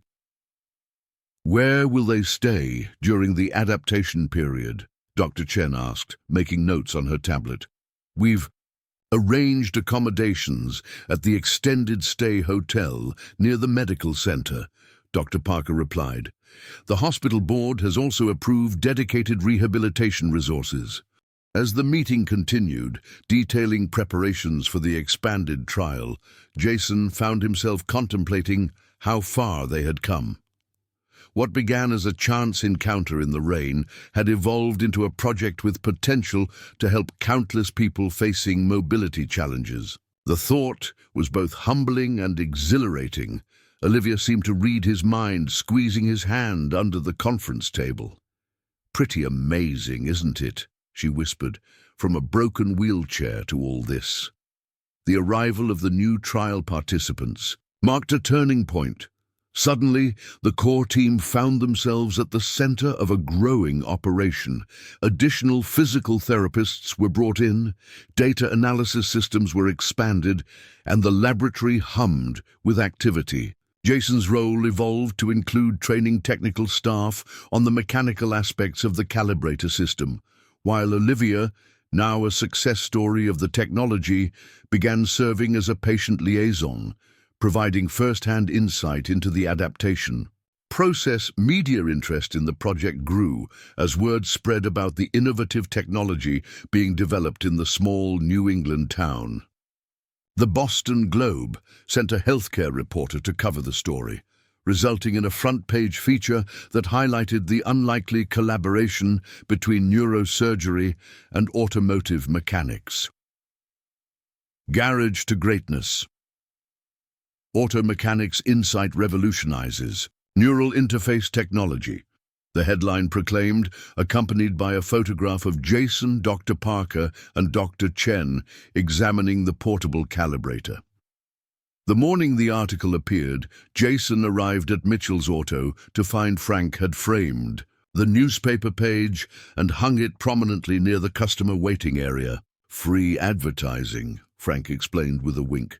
"Already had 3 calls asking if our mechanics can fix their medical devices. Had to explain that it's not exactly a standard service." Jason laughed, though the attention made him somewhat uncomfortable. He'd never sought recognition, finding satisfaction in the work itself rather than accolades. However, he couldn't deny the positive impact the publicity had on their project. Inquiries about the neural interface technology increased exponentially, including from medical professionals and potential patients worldwide. "We've received over 200 emails since the article," Dr. Parker reported during their weekly team meeting, including inquiries from 3 major medical technology firms interested in potential commercialization. "Commercialization," Jason repeated, the concept feeling somewhat alien to their research-focused endeavor. "A necessary step if we want to make this technology widely accessible," Dr. Chen explained. "Research grants can only take us so far. Commercial partnerships would provide the resources to scale production and distribution." Olivia, who had been quiet during this discussion, finally spoke up. "What would that mean for our current patients and for control over the technology?" Dr. Parker nodded, acknowledging her concern. "A valid question. Any partnership would need to prioritize patient outcomes over profit margins. We're not interested in relinquishing control over how the technology is implemented." As the meeting concluded, Jason found himself pondering the project's future trajectory. What had begun as a deeply personal journey for Olivia was evolving into something with far-reaching implications. The portable calibrator, which he still thought of as their creation, might soon become a commercial product used by patients worldwide. These thoughts were still swirling in his mind that evening, as he and Olivia walked through the town park, enjoying the gentle May twilight. Emma had stayed home to finish a science project, giving them a rare moment alone. "You've been quiet today," Olivia observed as they followed the path around the small lake. thinking about the commercialization discussion? Jason nodded. It's a lot to process. I'm used to fixing things for specific people, a car that won't start, a wheelchair with a bent axle. The idea of something I helped create being mass-produced. Overwhelming, she suggested. Yes, but also, I don't know, validating? It's strange to think that something that came from trying to help one person could end up helping thousands. Olivia squeezed his hand. That's how progress often happens. One person solving a problem for someone they care about, then realizing the solution has broader applications. They reached a bench overlooking the water and sat, watching ducks create ripples across the glassy surface. The moment felt suspended between what had been and what might be, peaceful yet charged with possibility. Dad called me this morning, Olivia said after a comfortable silence. Johns Hopkins wants to establish a permanent research facility here, in Cedarbrook, specifically for the neural interface and calibrator development. Jason turned to her, surprised. Here, not in Baltimore. She nodded. They're impressed with the results we've achieved in this real-world laboratory, as Dad calls it. The remote location actually provides advantages. Varied environmental conditions, different lifestyle factors affecting patient adaptation. How do you feel about that? Mixed emotions, she admitted. Part of me is thrilled that this technology is gaining recognition and support. Another part worries about how expansion might change what makes our approach special, the personal touch, the cross-disciplinary collaboration.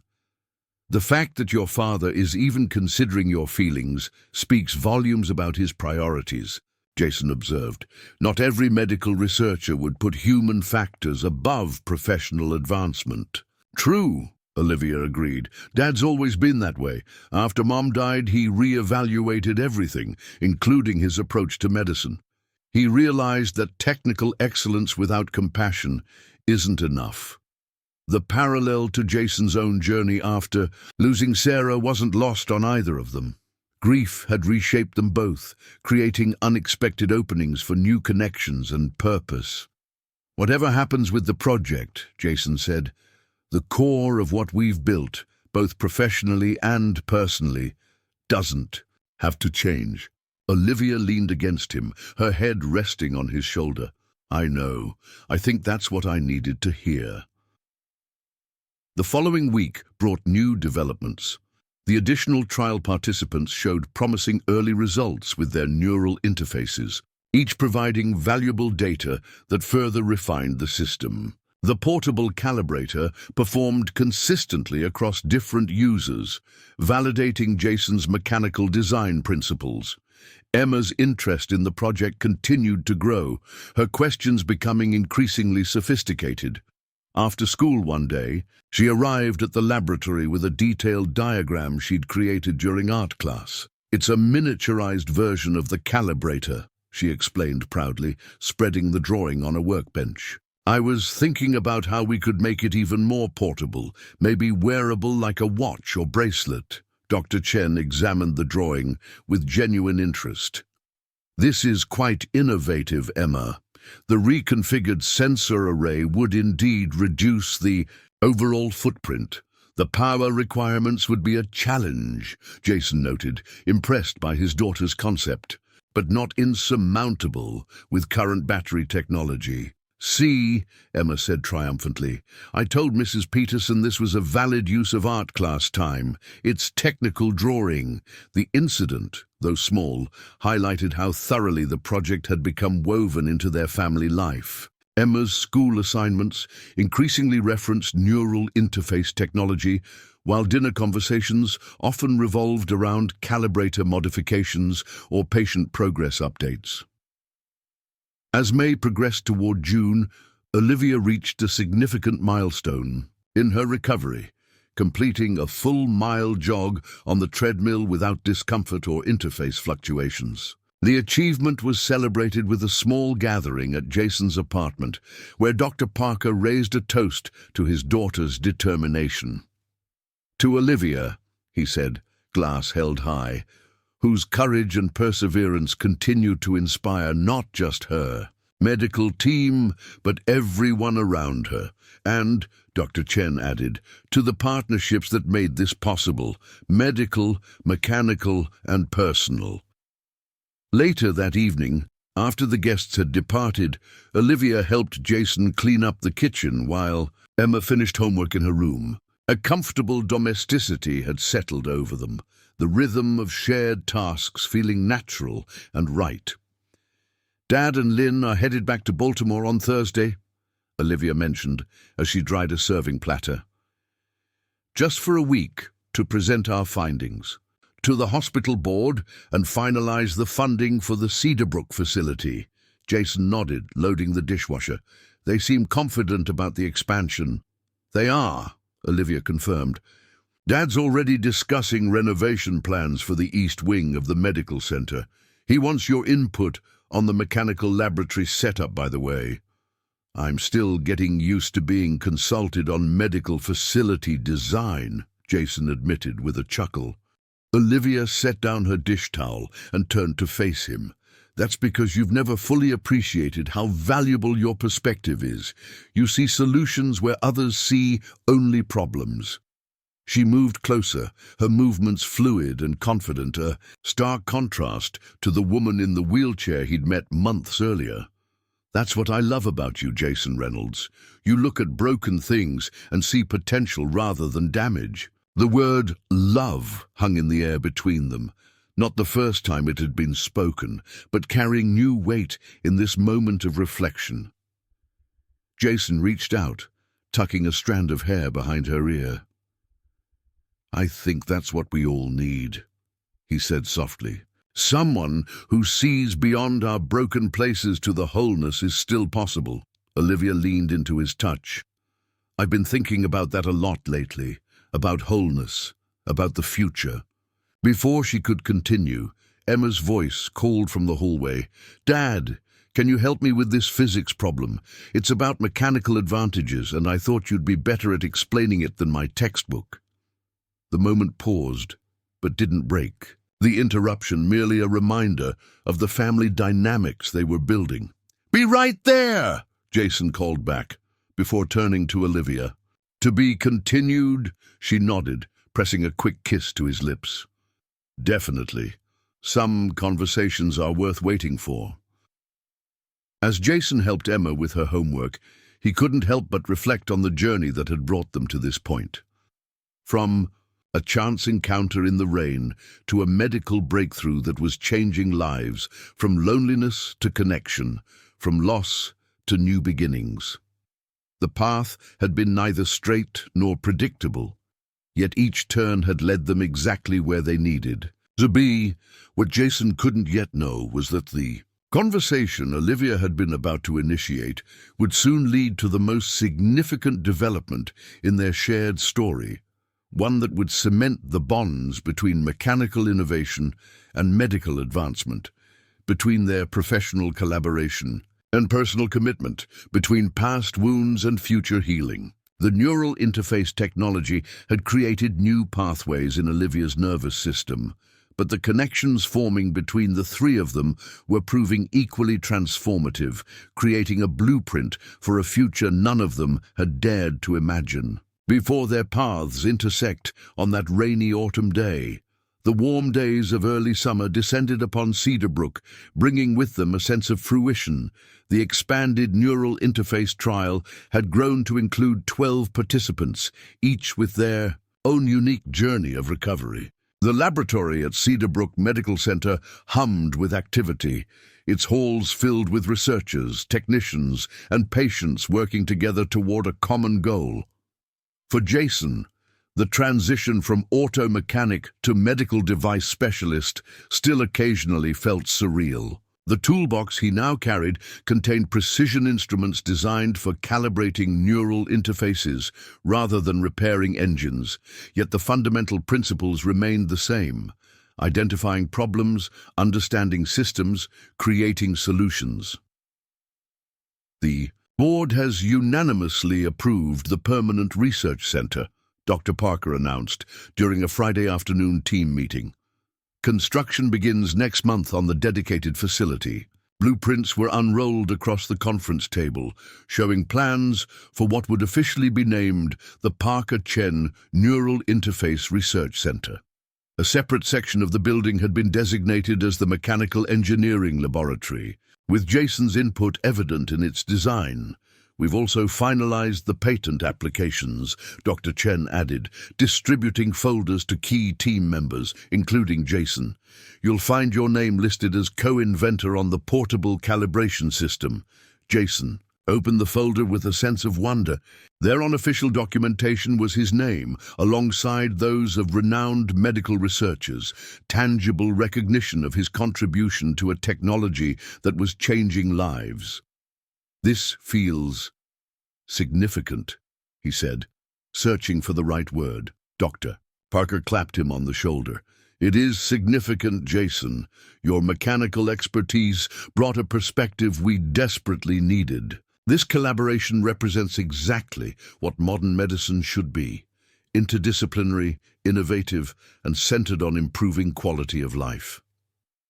As the meeting concluded, the team dispersed to their respective responsibilities. Jason headed to the rehabilitation wing, where he was scheduled to adjust a calibrator for one of the newer patients, a former construction worker named Ray, whose spinal injury had left him with limited mobility in his lower extremities. "There's the miracle worker," Ray greeted him with a broad grin. At 52, Ray approached his recovery with unflagging optimism and a penchant for colorful descriptions of the neural interface as his internal jumpstart system. "Just a mechanic," Jason replied modestly, setting up the calibrator. "How's the interface functioning today?" "Getting better all the time," Ray said, demonstrating improved foot mobility. "Took my first steps without the walker yesterday. Shaky as a newborn colt, but upright." As Jason adjusted the calibrator settings, Ray watched with interest. "Never thought I'd be chatting with an auto mechanic about my nervous system," he observed. "Life takes some strange turns, doesn't it?" The comment resonated with Jason, who had reflected often on the unexpected path that led him here. "Sometimes the detours lead to better destinations than the original route," he replied. Later that afternoon, Jason met Olivia and Emma at Cedarbrook's community pool, a bi-weekly ritual they had established as part of Olivia's ongoing rehabilitation. The aquatic environment provided ideal resistance training while minimizing impact, allowing her to build strength and endurance. Emma, who had recently joined the summer swim team, was already in the water when they arrived, practicing her butterfly stroke with determined focus. She waved enthusiastically when she spotted them, swimming to the edge of the pool. "Look what came today," she called, pointing to a blue ribbon pinned to her backpack. "First place in the science symposium. Mrs. Kowalski says I'm the youngest student ever to win the biomechanical engineering category." "That's incredible," Olivia exclaimed, leaning down to examine the ribbon. "Your portable sensor design deserved it." "Dad, can we celebrate with pizza tonight?" Emma asked, already knowing the answer. "Absolutely," Jason agreed. "Science champions deserve proper recognition." While Emma returned to her swim practice, Jason and Olivia changed into their swimwear and entered the pool for Olivia's therapy routine. They had developed a comfortable pattern, Jason providing support as needed, while Olivia performed increasingly challenging exercises. "I had my 6-month evaluation with Dr. Mercer this morning," Olivia mentioned, as they completed laps across the shallow end.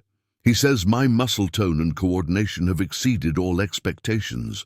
The interface adaptation is nearly perfect." "That's fantastic news," Jason said, genuinely delighted by her progress. "Any recommended changes to your routine?" "Actually, yes," Olivia replied with a mischievous smile. "He suggested I might be ready for dancing lessons." Jason raised an eyebrow. "Dancing? That's quite a step up from walking and jogging." "Apparently, it's excellent for integrating multiple movement patterns and developing proprioception," she explained. though her eyes suggested there might be additional motivations. "I was thinking we could take a class together. They're offering ballroom dancing at the community center starting next month. I have 2 left feet," Jason warned. "And I have a computerized nervous system," Olivia countered. "We'll make an interesting pair." The easy banter between them reflected how far they had come, not just in Olivia's physical recovery, but in the relationship they had built. What began as a chance encounter had evolved into a partnership founded on mutual respect, shared purpose, and deepening love. That evening, as promised, they celebrated Emma's Science Award with pizza at Cedarbrook's favorite Italian restaurant. The conversation flowed naturally between school updates, project developments, and plans for the upcoming weekend. "Dad, can I sleep over at Lauren's house tomorrow night?" Emma asked between bites. "Her mom said it's okay, and we're going to work on our summer reading project." "That should be fine," Jason replied. "Text me when you get there." Emma nodded, then turned to Olivia. "Will you be staying at our place while I'm gone?" The question, delivered with adolescent directness, caused a momentary pause in the conversation. Jason and Olivia exchanged glances, both recognizing the underlying implication in Emma's inquiry. "I might be," Olivia answered carefully. "We haven't decided yet." Emma seemed satisfied with this response, quickly moving on to describe her summer reading assignment. However, the question lingered between the adults, highlighting the undefined nature of their living arrangements. While Olivia spent most evenings at Jason's apartment, she maintained her own place at Riverside Apartments, a situation that increasingly felt like an unnecessary separation. Later that night, after Emma had retreated to her room with promises not to stay up too late reading, Jason and Olivia sat on the small balcony of his apartment. The summer evening was perfect, warm air carrying the scent of nearby gardens, fireflies beginning their nightly display in the distance. "So," Jason said lightly, "apparently Emma has noticed our irregular living situation." Olivia smiled. "She's observant. Gets that from her father." "It's something I've been thinking about," Jason admitted. "The current arrangement seems inefficient." "Inefficient?" Olivia repeated, amusement coloring her voice. "Is that your mechanical engineer's perspective on relationships?" "Sorry," he laughed. "What I meant was—" "I know what you meant," she interrupted gently. "And I've been thinking about it too." A comfortable silence settled between them, filled with unspoken possibilities. Finally, Jason turned to face her directly. "Olivia, when I met you that rainy day, I was just trying to fix a wheelchair. I never imagined how completely you would transform our lives, mine and Emma's. You've brought science and wonder and laughter back into our home. You both have done the same for me," she replied softly. "Before the accident, I defined myself largely through what I could do physically. After it, I focused on what I couldn't do. You and Emma helped me see beyond both, to who I am regardless of mobility or limitation." Jason reached for her hand, intertwining their fingers. "I don't want temporary arrangements anymore. I want permanence. I want mornings and evenings and all the moments in between. I want a shared address and joined futures." "Jason Reynolds," Olivia said, her eyes bright with emotion. "Are you asking me to move in with you?" "I'm asking for more than that," he replied, reaching into his pocket and withdrawing a small velvet box. "I'm asking if you'll marry me." He opened the box to reveal a ring, not extravagant, but thoughtfully chosen, with a design that echoed interconnected pathways, reminiscent of the neural networks that had brought them together. Olivia's breath caught as she looked from the ring to Jason's face. "When did you plan this?" "I bought it after your 6-week post-operative evaluation," he admitted, "when the interface showed full integration. I realized then that our lives had integrated just as completely, and I didn't want to imagine a future without you in it." Tears gathered in Olivia's eyes, but her smile was radiant. "Yes," she whispered. "Yes to marriage, to mornings and evenings, to joined futures. Yes to all of it." As he slipped the ring onto her finger, a sense of rightness settled over them. Both, the feeling of paths aligning, of separate journeys converging into a shared destination. The next morning, they told Emma over breakfast. Her reaction, a moment of wide-eyed silence followed by an excited whoop of joy, confirmed what they already knew. Their family unit had already formed in all the ways that mattered. The formal recognition would simply affirm what existed in their hearts. Word spread quickly through their small community. Congratulations came from all directions. Frank and the crew at Mitchell's Auto, the staff at Cedarbrook Medical Center, neighbors and friends. Dr. Parker, receiving the news via video call, displayed a satisfaction that suggested he had anticipated this development. "I couldn't ask for a better partner for my daughter," he told Jason, his usual professional reserve softened by genuine emotion. "Or a better example for my future grandchildren of how intelligence can manifest in many forms." The expansion of the Neural Interface project continued alongside these personal developments. The research center construction progressed rapidly, with completion projected for fall. Meanwhile, the clinical trial results garnered attention from medical communities worldwide, with professional journals requesting papers and conferences extending speaking invitations. Through it all, Jason and Olivia maintained the balance between professional collaboration and personal connection. Their engagement became a symbol of the project's underlying philosophy, that healing and progress emerge from unexpected connections, from barriers overcome, from different disciplines finding common ground. On a perfect August evening, 6 months after Olivia's surgery and nearly a year after their first meeting in the rain, a small gathering assembled in Cedarbrook's town park. Under a canopy of oak trees decorated with twinkling lights, Jason and Olivia exchanged vows in a ceremony that celebrated not just their love, but the journey that had brought them together. Emma, serving as both bridesmaid and ring-bearer, beamed with pride as she stood beside them. Dr. Parker, officiating the ceremony at Olivia's request, spoke eloquently about connections, neural, mechanical and human, that transcend original design. "What brings us here today is more than a love story," he said, addressing the assembled guests.